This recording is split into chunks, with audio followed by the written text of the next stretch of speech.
वक्फ bill के विरोध में बायसी की जनता उतरे सड़कों पर। विधायक के नेतृत्व में निकाला गया पैदल मार्च। मोदी नीतीश के हाय हाय के नारे से गूंजा सीमांचल। देश भर में वक्फ बिल के पास होते ही कई पार्टियां इसकी जमकर विरोध कर रहे हैं। खासकर बिहार के नीतीश कुमार और चिराग पासवान के समर्थन से लोग गुस्साए हुए हैं। लोग सड़कों पर उतरकर विरोध प्रदर्शन कर रहे हैं। इसका सीधा असर सीमांचल के कई जगह देखने को मिल रही है। वहीं सोमवार को बायसी के वर्तमान राजद विधायक सैयद रुकनुद्दीन अहमद के नेतृत्व में बायसी प्रखंड में रैली निकालकर वक्फ बिल के विरोध में जमकर विरोध प्रदर्शन किया। बताते चले कि यह विरोध प्रदर्शन प्रखंड के हररामपुर चौक से बायसी तक दर्जनों मोटरसाइकिल से रैली निकालकर बायसी विधायक कार्यालय पश्चिम चौक तक किया गया। इसमें बायसी विधायक सैयद रुकनुद्दीन अहमद के नेतृत्व में बायसी के प्रखंड प्रमुख, कई पंचायत के मुखिया प्रतिनिधि एवं दर्जनों पंचायत जनप्रतिनिधि सहित बायसी क्षेत्र के हजारों जनताओं ने नरेंद्र मोदी हाय हाय, नीतीश कुमार हाय हाय, अमित शाह हाय हाय, चिराग पासवान हाय हाय, मोदी तेरी तानाशाही नहीं चलेगी नहीं चलेगी, वक्फ बिल वापस लेना होगा जैसे नारा लगाते हुए पैदल मार्च निकालकर पूरब चौक पहुंचे और वहां से फिर लोग पैदल चलकर विधायक कार्यालय पहुंचे, जहां विधायक ने लोगों को संबोधित करते हुए वक्फ बिल को निरस्त करने हेतु लोगों को इसका विरोध करने का अपील किया। साथ ही उन्होंने भारत के प्रधानमंत्री नरेंद्र मोदी और बिहार के मुख्यमंत्री नीतीश कुमार पर ताना साधते हुए आगामी विधानसभा चुनाव में तेजस्वी यादव को मुख्यमंत्री बनाने का अपील करते हुए कहा कि अगर राजद की सरकार बनेगी तो सबसे पहले मुस्लिम विरोधी सभी कानूनों को फाड़ कर फेंकने का काम करेगी।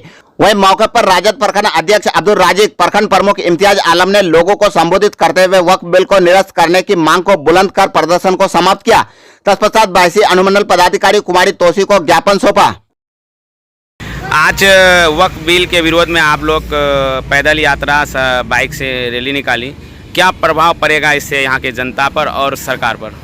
देखिए, आज जो वक्फ बिल के विरोध में जो मोदी सरकार के द्वारा, तानाशाही सरकार के द्वारा, नीतीश सरकार के द्वारा जो ये वक्फ बिल पास किया, उसके विरोध में आज हम लोग आगाज़ किए हैं। अभी अंजाम देखेगा मोदी सरकार। जो वक्फ बिल हमारे कहते हैं जो पुरखों की ये जायदाद है, हमारे पुरखों ने जो जायदाद जो दान किया है, ये हमारा गरीब मिस्कीन के लिए किया है, हमारे मस्जिद, हमारे कब्रिस्तान के लिए किया है, हमारे जो इदारा चलते उसके लिए किया है। ये मोदी सरकार का बाप का ये वक्फ बिल नहीं है। और ये सीमांचल ने पूरे हिंदुस्तान में जिस तरह से एनआरसी और सीए में जिस तरह से शाहीन बाग और आपका पटना में जब कहते हैं जो एनआरसी और सीए के खिलाफ में जिस तरह से लोग आज़ादी के लिए लड़ाई लड़े थे, उस तरह से ये लड़ाई लड़ी जाएगी। उसका आगाज बायसी, सीमांचल का बायसी की धरती में आगाज हुआ है। और हम लोग ये आवाज़ इस तरह से बुलंद करेंगे जो लोगों को, जो मोदी सरकार को मानने वाले हैं और जो चाहता है, जो हम लोगों को हमेशा एक कहते हैं जो नफरती जो गुंडा जो पाल करके रखा है मोदी, जो नफरती दौर फैलाना चाहता है, वो हम लोग बिल्कुल बर्दाश्त नहीं करेंगे। राजद के प्रखंड अध्यक्ष, अल्पसंख्यक मोर्चा के अध्यक्ष अली अकबर द्वारा शांति मार्च जुलूस का आयोजन था।